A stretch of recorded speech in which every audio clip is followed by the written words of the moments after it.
Thank you very much. I want to start by condemning, without equivocation, the unjustified and unprovoked tariffs that President Trump has now announced against our auto sector. These tariffs will damage his workers and his economy, just as they will damage ours. We must retaliate and target goods and services that we don't need, can buy elsewhere, or make ourselves to maximize the impact on the Americans while minimizing the impact on ourselves. But before I go any further about these unjustified tariffs and how we're going to respond to them, let me speak to the workers in the auto sector. You're afraid right now. You're anxious. You wonder how you're going to pay your mortgage or put food on the table.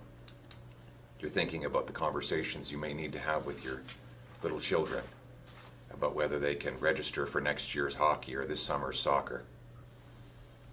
You don't know if you'll be able to stay in the same city or what's going to happen to your future. Canada will be there for you. We will be there for you. We will ensure that you have income replacement to put food on the table and money in your bank account. We'll make sure that businesses directly affected will have the liquidity they need to get through this dispute. And we will unite as Canadians to protect our affected sectors. But more than that, we need to become strong, self-reliant, sovereign, so that we can stand on our own 2 feet and stand up to the Americans. What is clear is that 10 years of economic weakness have made us more reliant than ever on the Americans. 75% of our exports go to one country. Almost all of our energy, most of our raw materials go south because we can't get them anywhere else.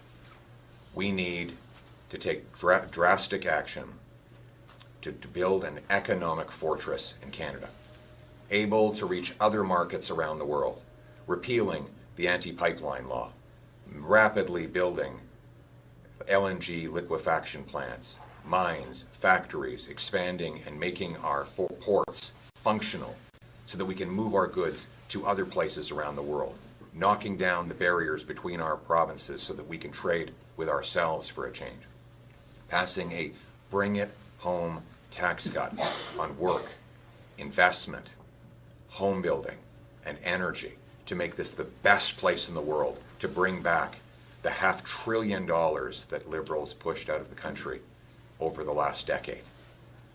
Then and only then will we be able to properly stand up to the Americans and stand up for ourselves. Now is not a time for weakness.